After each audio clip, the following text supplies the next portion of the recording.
樂壇天后王菲嘅命格真係克夫。謝賢一場低調嘅喪禮，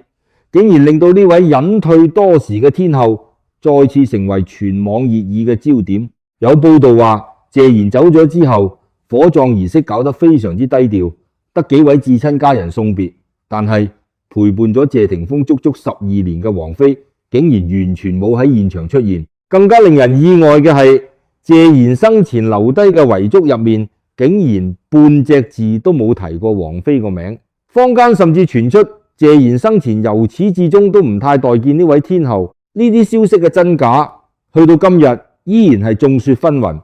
但係就無意中挑起咗一個喺坊間流傳已久嘅都市傳說。好多人都話王菲嘅命格根本就係克夫，話佢顴骨高。喺面相學嚟講，屬於典型嘅三權面相，命格太硬，同佢一齊嘅男人最後都唔會有好下場。大家睇下佢兩任前夫，一個係當年中國搖滾樂壇嘅王者，一個係當年內地最紅嘅一線小生。時至今日，呢兩個人嘅結局真係令到所有人唏噓不已。仲有另一個男人就係謝霆鋒，年少成名，呢20幾年嚟身邊從來都唔缺追求者，但係兜兜轉轉20幾年，謝霆鋒最終揀嘅人依然係王菲。到底謝霆鋒嘅未來又會唔會受到王菲呢個過硬嘅命格所影響呢？其實早喺王菲啱啱出道嗰陣，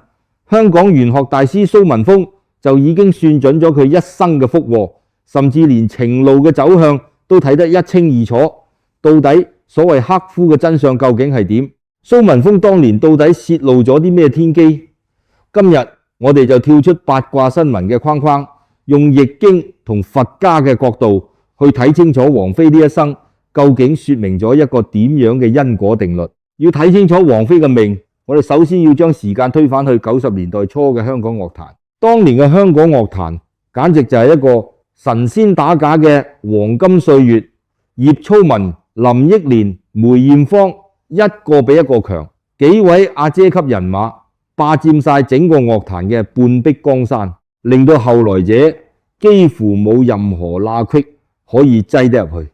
而啱啱由北京落嚟香港嘅王菲，冇背景冇人脈，更要命嘅係喺嗰個年代嘅香港社會，對來自中國大陸嘅新移民普遍都帶有強烈嘅偏見同標籤。一個大陸女仔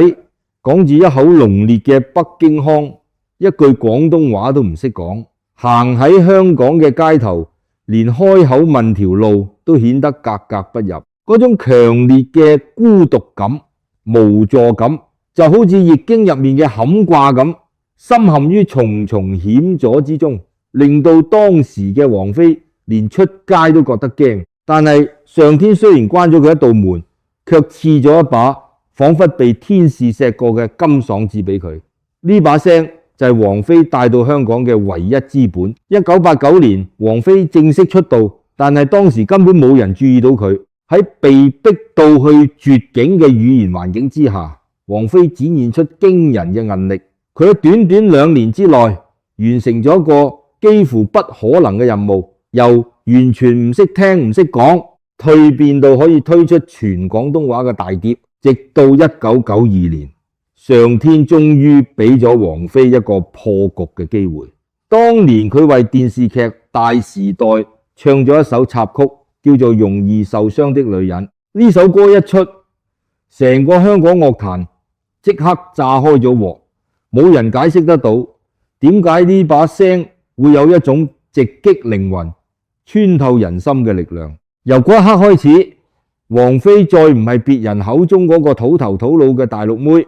而係當時香港樂壇最耀眼嘅新星。佢嘅爆紅速度就好似搭火箭咁一飛沖天，不斷刷新各項樂壇紀錄，演唱會門票一票難求，人氣席捲整個華語世界，就連國際媒體都注意到呢位來自東方嘅女歌手王菲，甚至登上了《時代》雜誌嘅封面。但係就喺王菲企上事業最頂峰嗰一年，佢做咗一件令所有人都好難理解嘅事。佢竟然親手將一位算命師傅寫俾佢嘅預言寫入咗自己新歌嘅歌詞入面，將內心最深處嘅恐懼赤裸裸咁唱俾全世界聽。嗰首歌入面有咁樣幾句歌詞：我唯一相信愛情，渴望有個幸福家庭，可算命地說我們的婚姻並沒那麼如意，說你到40歲的時候會有外遇。我擔心呢首歌嘅歌名叫做出路。喺外人眼中，王菲永遠都係高冷嘅天后，孤傲疏離，從來唔會向世俗低頭。但係呢首歌卻話俾全世界知，王菲喺愛情面前真係驚咗。而歌詞入面提到嗰位算命師傅，正正就係香港玄學大師蘇文峰。當年王菲嘅經理人靜靜雞攞住佢嘅八字去係蘇文峰，暗中批命。蘇文峰後來回憶返，佢當時根本唔知嗰個係王菲嘅八字。佢排完個命盤之後，直接講出咗幾條預言，關於呢個人嘅婚姻、事業，仲有佢呢一生嘅復和得失。據記載，其中第一條，蘇文峰係咁講嘅：呢個人如果30歲前結婚，30歲後就有離婚嘅風險。王菲一向信佛，亦都好信命，佢深深記住蘇文峰講過嘅呢句話，而佢選擇將呢份對未知命運嘅擔憂用歌聲唱咗出嚟，將時間推到1990年代初。王菲第一次睇到竇唯嘅現場表演，佢成個人就被震懾住咗。當年嘅竇唯係黑豹樂隊嘅主音，台上嗰個男人長髮披肩，着住皮衣皮褲，一開口，台下幾萬人為佢陷入瘋狂。佢身上散發嘅絕對唔係嗰種經過唱片公司精心包裝出嚟嘅偶像魅力，而係一種與生俱來、狂放不羈嘅音樂才子氣息。王菲自從嗰次睇完佢演出之後，就徹底迷上咗竇唯。王菲嘅性格一向都係爽直，敢愛敢恨，遇到中意嘅人，佢絕對唔會扭扭捏捏。於是佢主動出擊去追求竇唯，一個紅透半邊天嘅香港天后，主動追求一個北京嘅搖滾歌手。俗語話女追男隔層紗，好快兩個人就轟轟烈烈咁行埋一齊，冇幾耐就結咗婚。婚後嘅生活跌破晒所有人嘅眼鏡，王菲竟然搬入咗竇唯喺北京住嗰個四合院，嗰種老舊嘅平房，根本冇獨立洗手間，冬天想去個廁所要披住件厚大衣，穿過黑漆漆寒風刺骨嘅胡同，行去街口嘅公共廁所。一個萬人景仰嘅香港天后，清晨起身頭髮都未梳好，端住個痰罐行過胡同，呢個極具戲劇性嘅畫面，偏偏俾香港嘅狗仔隊記者影到正。相片一傳返香港，全港媒體即刻炸鍋，各種負面嘲諷嘅輿論席捲而來，街頭巷尾大家都在議論紛紛。呢種女尊男卑、生活環境相差108000里嘅婚姻，所有人都認定一定唔會有好結果。實際上，當時王菲嘅事業正處於如日中天嘅狀態，幾乎無人能敵。反觀竇唯，事業卻開始走緊下坡，商業演出越來越少，前路茫茫。但係儘管事業成就同身價差距極大，王菲完全唔介意。佢骨子裏深信嫁雞隨雞，嫁狗隨狗嘅傳統道理。1年之後，佢哋嘅愛情結晶，囡囡竇靖童出世。當時嘅王菲以為有了小朋友，家庭終於完整，幸福就會延續落去。然而佢萬萬估唔到，呢個只不過係一場噩夢嘅開端。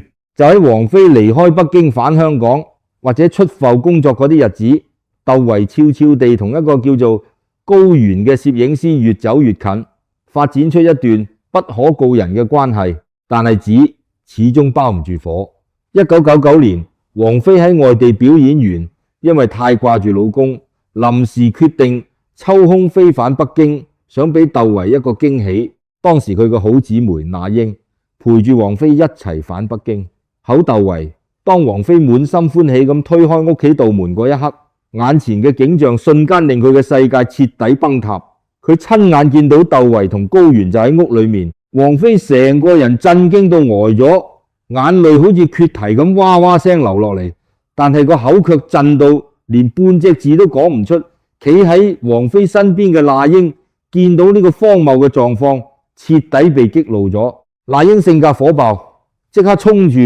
高原破口大罵：人哋都結咗婚啦，你盲咗眼咩？但係高原竟然完全冇理會，亦都冇離開嘅打算，做第三者做到理直氣壯。事後竇唯做咗一件令所有人都瞠目結舌嘅事，佢竟然帶住高原主動召開咗一個媒體發佈會，一個出軌嘅丈夫拖住第三者企喺鏡頭前面，向全世界宣布佢嘅背叛。竇唯話：我愛過王妃，只係後來我哋越來越缺乏精神上嘅交流，我同高原精神契合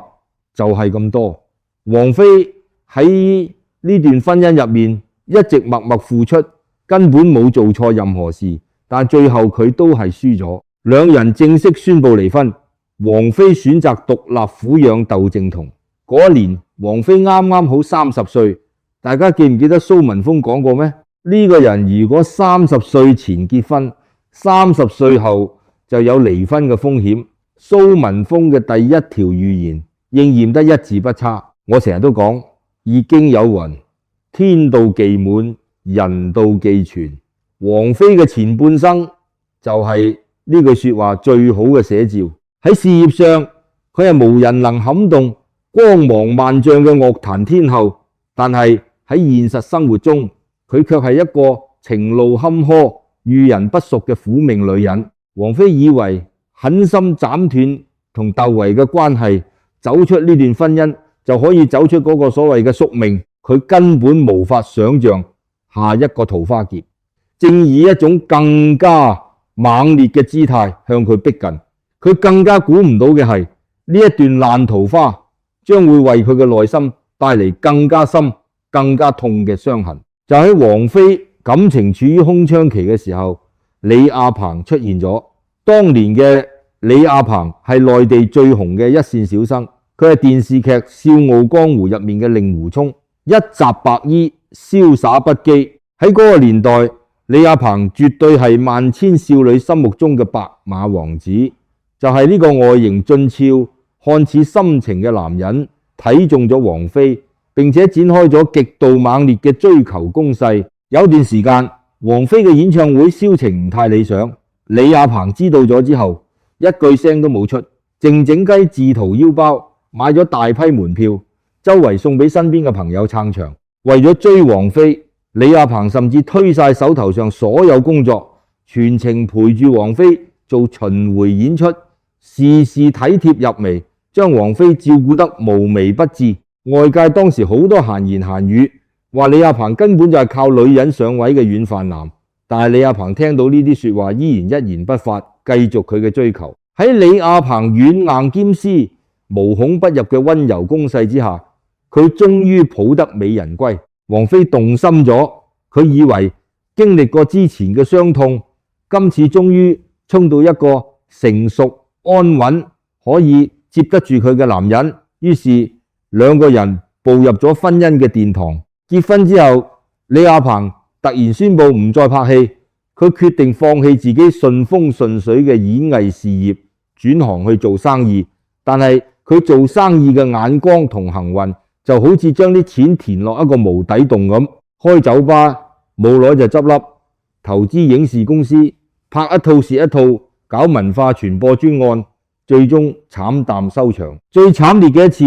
係佢喺雲南大搞嘅藝術小鎮專案，最終因為資金鏈斷裂而爛尾收場。一班投資人血本無歸，紛紛入稟起訴佢。李亞鵬名下企業嘅總負債高達超過28億人民幣，最終李亞鵬宣告破產，甚至被列入失信名單，連搭飛機都俾人限制。坊間一直流傳關於王妃克夫嘅命格傳聞，正正就係由認識李亞鵬嗰段時間開始傳到街知巷聞嘅。大家睇見李亞鵬由一個當紅小生變成負債累累嘅破產商人，自然將所有矛頭指向王妃嘅命硬。但係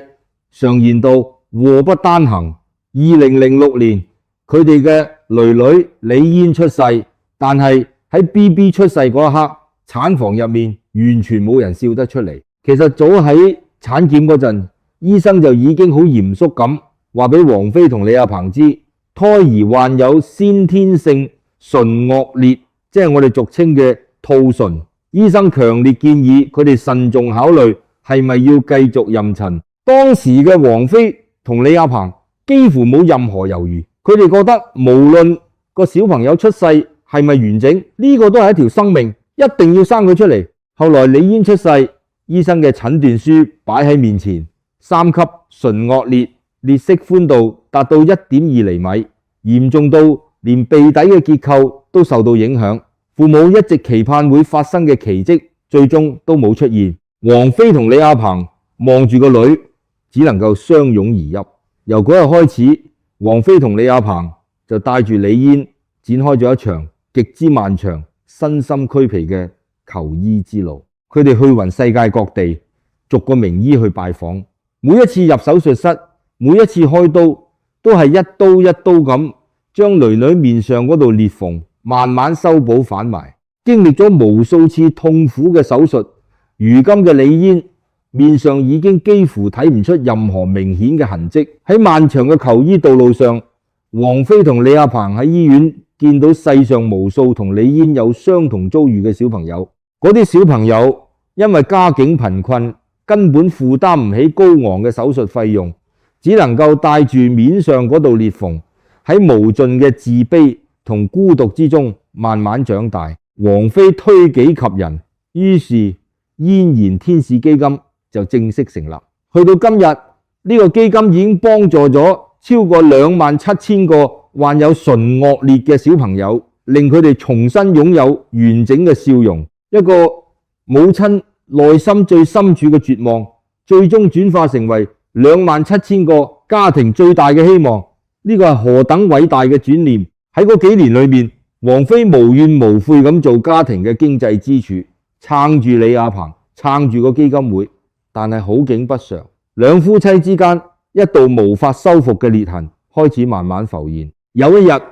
李亞鵬同王妃講話，想帶佢去外地旅行散下心。兩個人抵達目的地之後，王妃去到現場先至發現嗰度根本就唔係咩旅行景點，而係一個大型嘅商業招商會。台下坐滿晒李亞鵬想拉攏嘅投資人，全部都係一班等住傾生意嘅商人。李亞鵬着住西裝，意氣風發咁行上台，笑住同台下嘅人講：今日我特別邀請到一位大家都非常熟悉嘅嘉賓，我太太王妃。而家我哋請王妃為大家獻唱一首歌。此時台下即刻響起極之熱烈嘅掌聲，但係王妃喺嚟之前對呢個安排係毫不知情。佢面無表情，緩緩咁行上台，但係佢冇拎起支咪，亦都冇唱出嗰首歌。喺嗰一刻，王妃徹底醒悟，佢意識到自己喺呢個男人心目中根本就唔係一個需要被呵護嘅妻子，而係一張用嚟應酬、用嚟擴展人脈嘅名片。王妃覺得自己被深深咁利用咗，被當成一件展覽品擺上台面。李亞鵬佢嚟呢度，原來只係因為需要王妃呢個名字嘅光環去幫佢那些岌岌可危嘅生意撐起門面。對王妃嚟講，嗰一刻最大嘅羞辱並唔係來自台下嗰啲世俗嘅掌聲，而係來自嗰個企喺台側笑騎騎咁望住佢，以為自己安排得好完美嘅男人。2013年9月13日，王妃喺微博寫下咗幾句簡短但決絕嘅說話：這一世夫妻緣盡至此，我還好，你也保重。而李亞鵬嘅離婚聲明入面就寫咗一句極具意味嘅話：我要的是一個家庭，你卻注定是一個傳奇。後來李亞鵬喺一個訪談節目上被主持人問到自己有6年時間零收入，會唔會覺得好焦慮？李亞鵬竟然衝口而出話，所以我離婚了。呢句話一出，令到現場嘅氣氛瞬間跌入冰點，尷尬無比。佛家講人生八苦，其中一苦就係愛別離，但有時候比愛別離更加痛苦嘅係同一個根本唔真正理解你、唔真正愛你嘅人，硬生生咁困埋一齊。李亞鵬離開咗，王菲身心俱疲。呢個時候，玄學大師蘇文峰嘅第二句預言又開始發揮作用。早在2005年，王菲曾經宣布無限期休息。呢位華語樂壇最耀眼嘅天后就咁從所有人嘅視線入面消失，深居簡出。但係就喺呢段隱退嘅時間裏面，蘇文峰喺一個電視節目上好肯定咁講咗一句話：王菲嘅懶運，即係唔想做嘢嘅運氣，到2010年就會結束。結果歷史真係驚人，咁巧合就喺2010年嘅除夕夜，全中國幾億人坐喺電視機前面睇春晚，王菲竟然破天荒咁行上春晚嘅舞台，開口唱咗一首歌，嗰首歌叫做《傳奇》。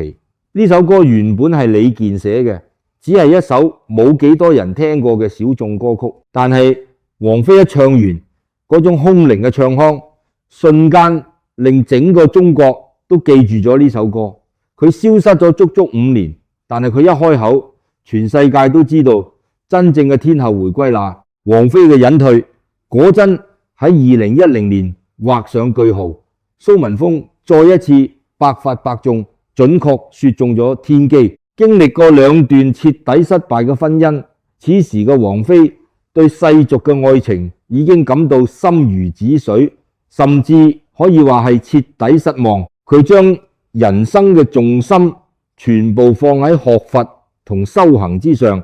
試圖喺宗教入面騙到內心嘅平靜。但係因果緣分嘅嘢真係好奇妙。佢後來慢慢發現，原來喺自己身後一直有一個男人對佢念念不忘，默默等待。呢個男人就係謝霆鋒。講起謝霆鋒同王菲嘅淵源，其實真係好似整定咁。謝霆鋒由細到大都係王菲嘅超級歌迷，曾經有雜誌訪問當年仲係青澀少年嘅謝霆鋒，問佢如果喺周慧敏同王菲之間揀一個做女朋友，佢會點揀？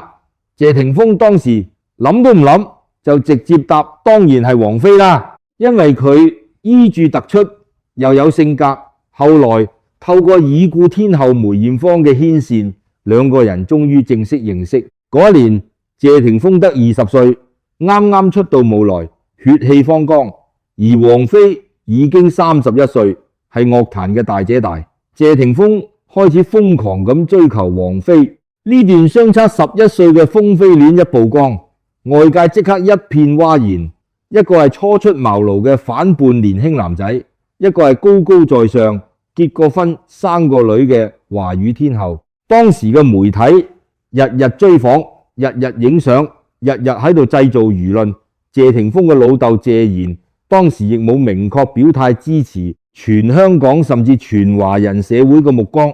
都金睛火眼咁望住佢哋，幾乎所有人都潑冷水，話呢段感情絕對唔會長久。但係謝霆鋒根本唔在乎世俗嘅眼光，佢妹妹謝婷婷曾經爆料話，哥哥喺屋企睇電視，只要畫面上出現王菲，謝霆鋒就絕對唔允許任何人轉台。1年之後，喺梁朝偉憑《花樣年華》攞獎嘅慶功宴結束之後，所有人行出會場，場外有大批等候多時嘅記者。當時王菲行喺前面，佢突然做咗一個極具震撼性嘅動作，佢將隻手向後一伸，一把拖實謝霆鋒隻手，十指緊扣，笑住咁帶住佢離開會場。而跟喺後面嘅謝霆鋒低住個頭，平時咁串嘅佢竟然怕醜到面都紅晒。當時有記者衝上前大聲追問謝霆鋒，你係咪好中意王菲啊？謝霆鋒好認真咁答，唔係中意，我係深愛佢。嗰個世紀拖手嘅畫面，第2日即刻霸佔晒兩岸三地所有娛樂版嘅頭條。但係輿論嘅重量實在太可怕，媒體日以繼夜嘅追逐，外界對呢段姐弟戀嘅質疑同惡意攻擊，一日比一日沉重。呢對本來相愛嘅戀人，實在無法承受鋪天蓋地嘅壓力，最終黯然分手。之後嘅故事大家都知，謝霆鋒後來娶咗張柏芝，生咗2個仔，王菲就嫁咗俾李亞鵬，生咗李嫣。本來以為兩人從此各有各生活，平衡線再無交疊，但係張柏芝其實一直都知道一件事。據傳張柏芝曾經私底下同朋友講過，謝霆鋒就算同任何人一齊，佢都可以接受，唯一就係唔可以同王菲一齊。因為張柏芝好清楚，謝霆鋒心入面最深最重要嗰個位置，由始至終都只屬於王菲一個人。一直去到2013年，王菲同李亞鵬正式離婚，而當時謝霆鋒同張柏芝亦都已經離咗婚2年。據知情人士透露，係謝霆鋒再次放下身段，苦苦追求，最終令到風飛戀喺10幾年後死灰復燃，世紀復合。今次復合，外界依然係一片嘩然。有人鬧謝霆鋒唔負責任，掛住拍拖，唔理啲仔；又有人鬧王菲一把年紀，仲掛住談戀愛。輿論嘅炮火比起20年前有過之而無不及。有情人本該開花結果，但呢一場橫跨10幾年、相差11歲嘅姐弟戀，由一開始就注定要經歷99、81難，而其中最大嘅難關莫過於謝霆鋒家長嘅睇法。更何況謝霆鋒嘅父親係香港影壇嘅傳奇人物四哥謝賢。到底喺四哥心目中，佢係點樣睇王菲呢個女人嘅呢？2026年7月，謝賢與世長辭，注此為順應命題之敘事。死訊傳出嗰一刻，好多人第一時間關注嘅唔係四哥嘅風光史，而係問同一個問題：王菲究竟有冇資格去送謝賢最後一程？喺謝家嘅族譜同倫理入面，王菲究竟算係咩身份？當時謝霆鋒收到父親病危嘅通知，即刻由青島嘅演唱會趕返香港。謝賢總算撐到個仔返嚟，見到最後一面。火葬場嗰日，現場氣氛極度哀傷，到場送別嘅竟然只有寥寥3個人：謝霆鋒、謝婷婷，仲有謝賢嘅前妻狄波拉。拉姑雙眼紅腫，步伐沉重，要由謝婷婷攙扶住行。拉姑同四哥雖然離咗婚好多年，但一得知消息，拉姑第一時間由新加坡飛返嚟，就得呢3個人。謝霆鋒嗰日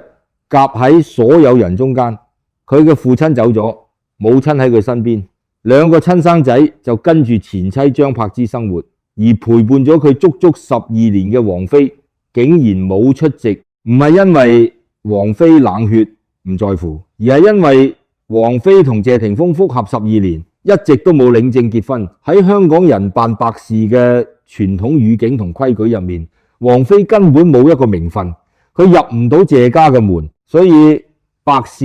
唔出現亦都係情理之中，可以理解。據報離咗婚嘅張柏芝其實亦都冇到場，但係佢將自己所有社交平台嘅頭像全部換成全黑色，一句話都冇講。嗰個黑色嘅頭像全香港都睇得見。然而王菲嗰邊依然係保持絕對嘅沉默，冇任何動靜。謝賢呢一生睇住個仔喺呢2個女人之間糾纏咗大半世，佢老人家心入面嗰把秤從來都係清清楚楚。佢曾經喺訪問入面講過，每次見到張柏芝要自己一個人辛苦湊大2個孫，佢就忍唔住流眼淚。四哥話：我覺得好對唔住佢哋3個。但係當有記者單刀直入問佢，霆鋒最後揀咗王菲，你點睇？謝賢只係淡淡然咁答：呢個係霆鋒嘅私事，我個仔而家生活得咁開心，一定有佢嘅原因。謝賢從來冇喺公開場合講過王菲半句壞話，但係佢亦都從來冇講過一句讚美嘅好話。謝賢留低俾世人嘅係精準嘅8個字：柏芝顧家，王菲才氣。即係話顧家嘅女人係謝賢心目中想要嘅新抱，而才氣嘅女人只係謝賢作為一個旁觀者會欣賞嘅對象。據香港傳媒廣泛報道，謝賢留低嘅遺囑入面真係連王菲個名都冇，佢將大部分嘅遺產都留咗俾張柏芝生嗰兩個孫仔，並交由張柏芝代為管理，仲列明除非張柏芝日後改嫁，先會立刻取消佢管理遺產嘅資格。謝霆鋒將自己嘅財產留俾兩個仔，謝賢亦將遺產留俾兩個孫，唯獨是王菲喺呢份屬於謝氏家族嘅傳承賬本入面，從來都冇出現過。12年嘅陪伴，始終入唔到謝家嘅大門。而家謝賢走咗嗰扇門，似乎就永遠咁關上咗。易經有云：積善之家必有餘慶，積不善之家必有餘殃。謝賢呢一生，無論做人做事，對所有人都盡量保持住一份體面。對張柏芝，佢出於爺爺嘅身份感到心疼；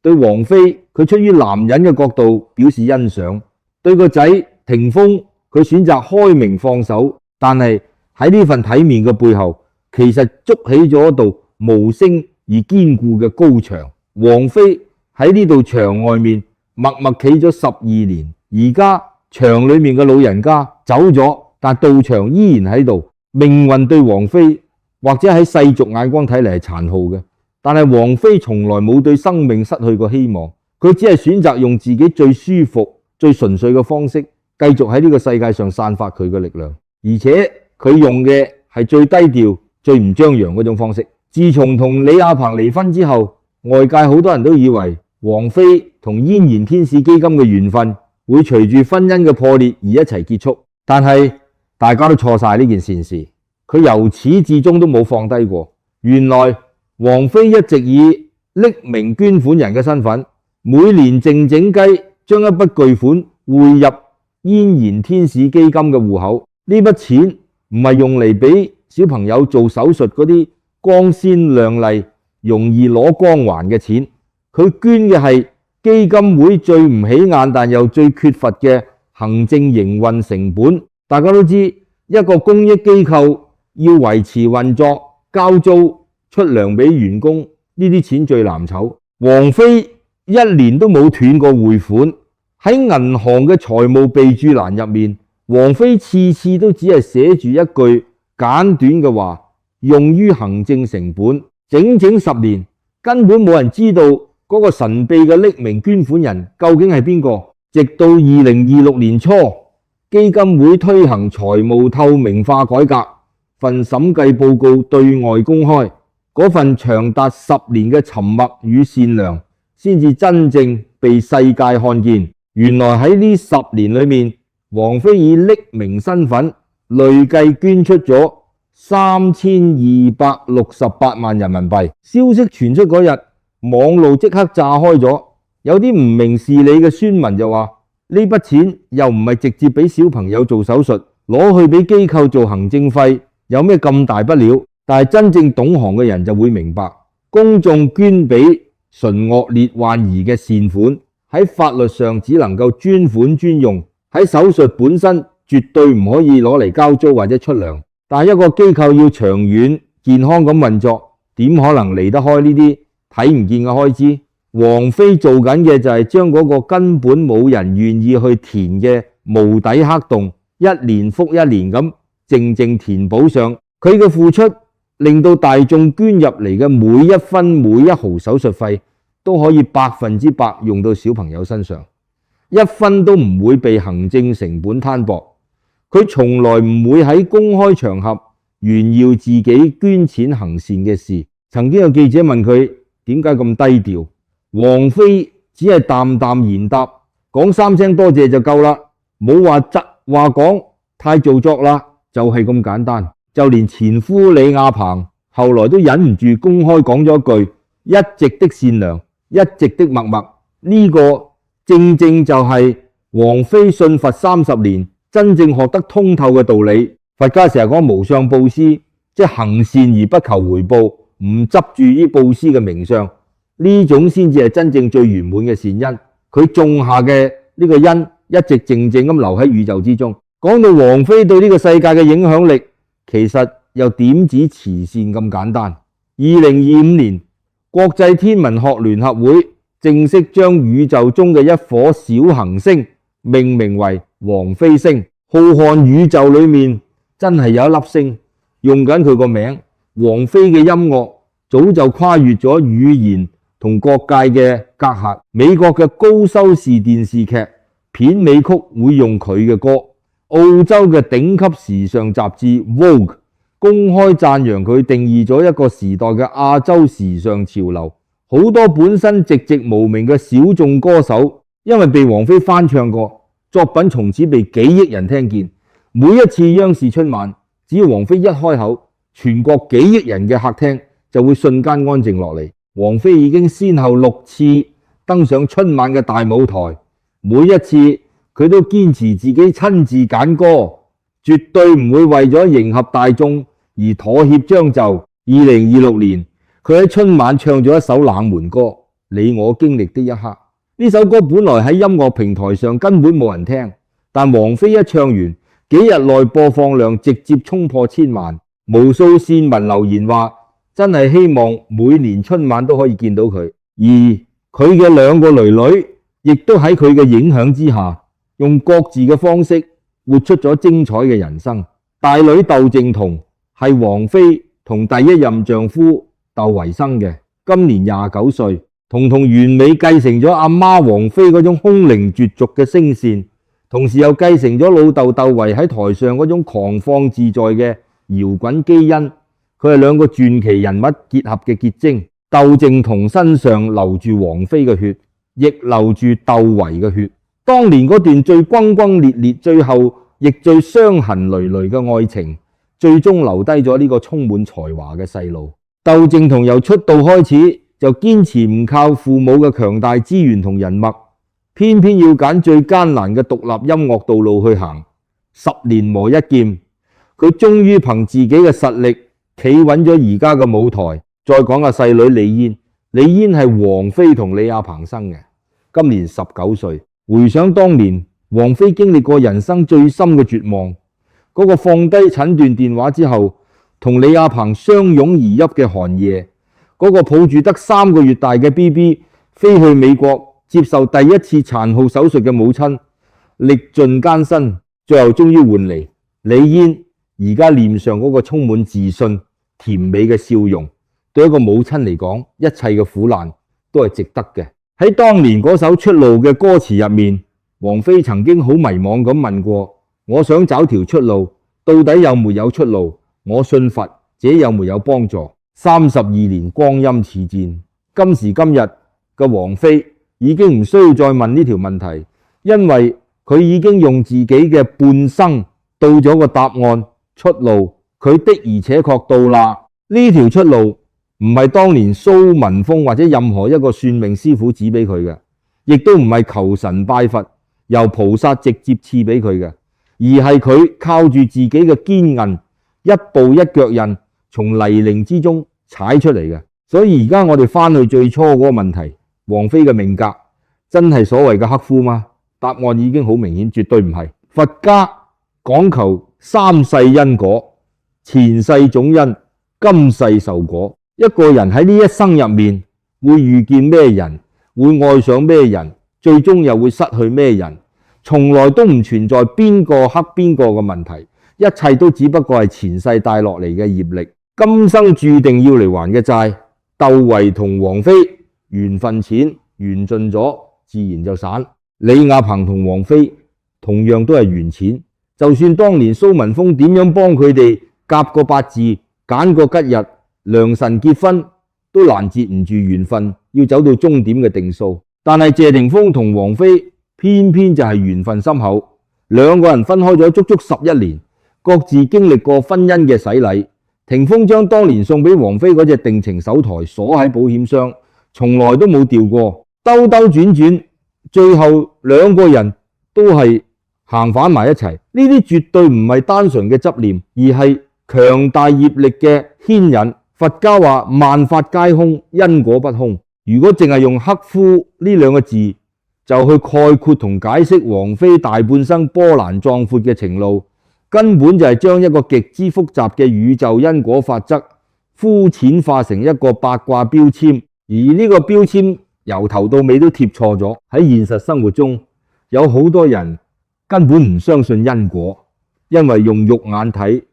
呢個世界好似好荒謬。好人明明係做善事，但偏偏要受苦；壞人作惡多端，反而享盡榮華富貴。呢啲事日日都喺我哋身邊發生。如果因果真係存在，點解呢個世界睇落去會咁唔公平？其實呢個問題佛家一早就解答過。因果從來都唔係淨係計你今生今世呢一條數，你呢一世用肉眼睇到嘅，只不過係一段正在進行中嘅故事片段，根本未去到結局。情況就好似你睇一出電影，你中途先買飛入戲院，一坐低就見到戲入面個好人俾人打到攤攤腰，受盡折磨。你因為冇睇前半部，唔知佢之前做過咩，亦都唔知套戲最後結局會點，你淨係睇到眼前呢一幕，就誤以為呢個就係故事嘅全部。但係因果法則睇嘅係全篇幅嘅劇本，天道睇住嘅係呢個靈魂跨越咗三世，過去、現在、未來，究竟做過啲咩，欠下啲咩，又還咗啲咩？王菲呢一世喺感情上受過嘅苦，經歷過嘅背叛，或者就係佢前世欠落嘅情債，而王菲呢一世默默種下嘅善因，救過嘅幾萬個小朋友，或者就係佢來世會收成嘅福報。我哋凡夫俗子肉眼凡胎，睇唔見全篇，但係天道嘅法眼睇得一清二楚。咁到底咩先至係真正嘅因果？佛家講嘅三世因果，並唔係話你今世做一件壞事，今世就即刻生眼挑針遭報應。因果嘅運作絕對冇咁簡單事成。三世指嘅係過去世、現在世、未來世因果嘅定律，係跨越時間嘅長河，跨越生與死嘅界限，更加跨越我哋今世有限嘅認知。你今世無端端要受嘅苦，好大機會係你前世種下嘅惡因，今世時辰都要受嗰報。而你今世無私種下嘅善因，好可能今世到死嗰日都睇唔到有任何實質回報。但係天道嘅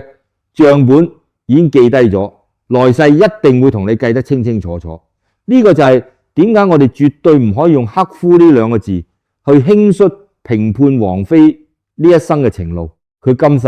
確確實實受咗好多難堪嘅事。竇唯帶住第三者嘅背叛，李亞鵬設下嘅招商會騙局，謝賢臨終前嘅沉默不語，甚至連喪禮名單入面都冇佢嘅位置。但係喺更高嘅維度去睇，呢啲全部都唔係所謂嘅懲罰，而係佢前世帶落嚟嘅業障，今世要硬食去還。當啲債還清咗，本賬自然就平咗。大家不妨細心咀嚼下易經入面一句好深奧嘅話：天道規形而益謙。意思即係話大自然嘅規律永遠都係會去削減嗰啲太過圓滿、太過盈滿嘅事物，從而去補貼滋潤嗰啲有缺陷、有不足嘅地方。王菲嘅事業喺華語樂壇已經去到登峰造極、無人能及嘅最高點。天道睇見佢喺名利上實在太過盈滿啦，於是乎就必須要喺佢生命嘅另一個板塊，即係婚姻同感情入面，硬生生咁鑿開一個缺口。呢個絕對唔係老天爺殘忍，天道從來都冇情感，唔講殘忍定仁慈，天道只係喺度精準咁維持住一個宇宙間最大嘅動態平衡。點解一定要平衡？因為天道相信一個靈魂只有喺無盡嘅得與失之間經歷過撕裂，到嗰個平衡點先至可以得到真正嘅升華同成長。大家試諗下，一個由出世到老都順風順水，從來未受過苦嘅人，佢點會懂得咩叫悲憫？一個從來未試過失去摯愛嘅人，又點會學識咩叫珍惜？王菲就係因為受過咁多情傷，失去過咁多佢曾經以為可以捉得緊嘅嘢，佢先至有嗰種歷盡滄桑嘅感悟，先至可以將容易受傷的女人唱到撕心裂肺，先至可以將傳奇演繹得咁超凡脫俗，先至可以令到幾代人喺佢嗰把空靈嘅歌聲入面到情感嘅共鳴，覺得自己內心嘅傷痛被看見。天道雖然俾咗個命運嘅缺口佢，但同時亦都賦予咗佢靈魂嘅深度，而嗰種深度係王菲用半生嘅傷痕累累換返嚟嘅無價之寶。當一個人都喺某個維度得到咗滿分，天道就會喺另一個維度留低一大片空白空間。呢個空間並唔係一個黑洞，而係上天特登留俾你去用善念填補嘅地方。王菲係點樣去填補呢個缺口嘅呢？佢選擇用世界上最安靜、最唔張揚嘅方式去填返滿佢。10年以嚟，堅持匿名捐助行政費，從來唔將善事當成公關手段，四處宣揚27000個患有唇腭裂嘅細路，因為佢嘅默默付出，重新擁有咗完整嘅容顏。佢仲一次又一次行上春晚嘅舞台，將自己最引以為傲嘅嗓音無私咁奉獻俾億萬觀眾聽。佛經有云：欲知前世因，今生受這事；欲知來世果，今生作這事。王菲今生受過咩委屈同苦楚，我哋透過八卦新聞全部都睇見晒。但係王菲今生靜靜雞做過咩善事，好多凡夫俗子根本冇見到。雖然世人睇唔見，但係天道將每一筆都睇得清清楚楚。佛家深信一個人今世種低嘅善因，雖然未必即刻可以喺今世有現世報，但係因果定律永遠唔會落空。呢啲龐大嘅善因一定會喺某一個輪迴嘅世代，以某種美好嘅方式回向返去佢自己身上，或者係喺下一世佢終於會得到一個由始至終都安穩、真正完整嘅家，或者係喺下一世佢再都唔需要迷惘咁問我信佛這有沒有幫助，因為去到嗰刻佢已經徹底明了答案。信佛行善當然係有絕對嘅幫助，只不過天道運作嘅時間表往往比我哋凡人短視嘅目光長遠得多。喺天道嘅賬本入面，功係功，業係業，兩條數各算各的，絕對唔會混淆。王菲呢一生情路坎坷多難，呢個係佢要承受嘅業，但係與此同時，佢用佢把獨一無二嘅嗓子溫暖撫慰咗幾代人嘅心靈，佢用佢深沉嘅善意實實在在咁托住咗無數個貧困小朋友嘅命運，呢啲就係佢積落嘅功。天道同你計數，從來都唔係淨係睇你呢一生人嘅表面得失，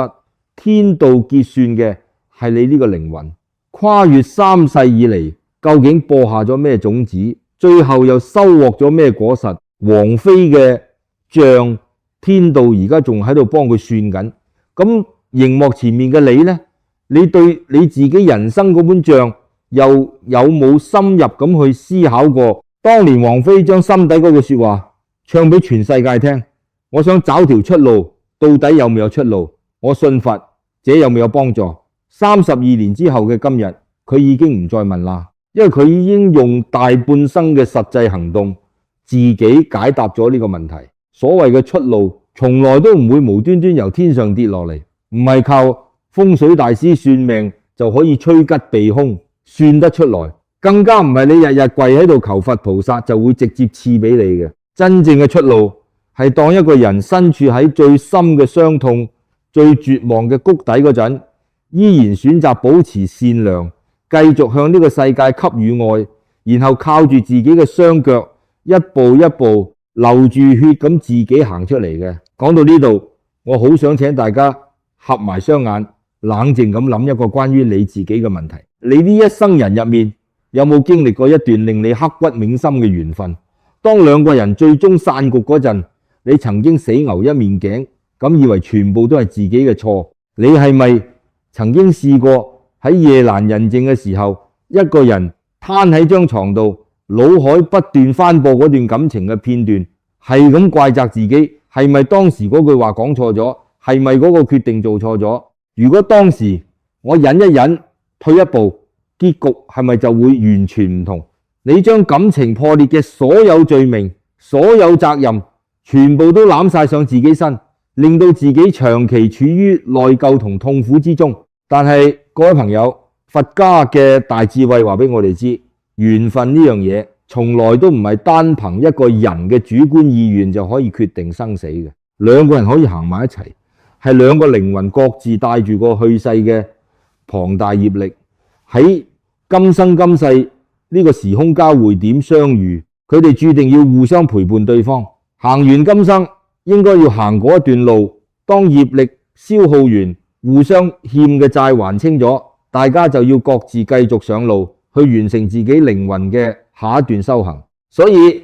請你放過自己，分開唔係你嘅錯，只不過係緣分已經去到盡頭。緣盡絕對唔代表你係一個失敗者，佢只係代表住你同佢之間嗰條數終於算清楚啦。又或者你身邊有冇一個咁樣嘅人，你曾經深深誤解過佢，覺得佢性格高冷、脾氣古怪、好難相處，甚至覺得佢不近人情、鐵石心腸。但係經過今日嘅分享，你有冇調轉角度諗過，或者佢所表現出嚟嘅嗰種冷漠，只不過係佢喺經歷過無數次傷害之後，為咗保護自己而學識嘅偽裝，或者佢嗰種令人卻步嘅孤傲，就係佢對抗呢個虛偽世界嘅唯一武器。又或者佢對感情嗰種寧缺勿濫、絕對唔將就嘅態度，並唔係因為佢冷血唔識愛，而正正係因為佢對愛嘅理解太過純粹、太過深刻，所以佢寧願孤獨，都唔願意去湊合一段充滿雜質嘅關係。喺佢嗰個看似堅強、生人勿近嘅外殼裏面，好可能亦都同王菲一樣，一直隱藏住一句最脆弱嘅疑問：我想找條出路，到底有沒有出路？我信佛，這有沒有幫助？其實講到尾，無論你係天王巨星定係平民百姓，我哋每一個人嚟到呢個娑婆世界，都有自己專屬嘅一條出路要去排。有人幸運啲，好快就後到；有人命途多舛，行得慢啲，甚至兜兜轉轉穿咗30年，都仲喺度迷路。但係只要你仲未放棄，只要你仲有一口氣繼續喺度希望，就永遠存在。易經嘅觀卦有一句千古名言：天行健，君子以自強不息。大自然嘅天道規律係永遠剛健強大，生生不息，永遠唔會停頓嘅。一個人只要你嘅意志同腳步唔好停低，天道係絕對唔會放棄你嘅。王菲經歷咗半生風雨，跌落過深淵，但佢從來冇停低過尋找自我嘅腳步。你亦都一樣唔應該停落嚟。如果今日呢集影片嘅故事同道理能夠輕輕觸動到你內心深處嘅某條神經，令你對人生、對感情、對因果有咗新嘅體會，請你喺下面嘅留言區鄭重咁打低4個字：因果不虛。等你嘅善念同其他人嘅善念產生共鳴，令到更多迷惘中嘅人可以睇到呢個關於因果同救贖嘅故事，亦都令到更多人時刻記住，只要你堅持種下善因，無論過程有幾痛苦，天道最終自有最好嘅安排。多謝大家嘅收睇，我哋下集再見。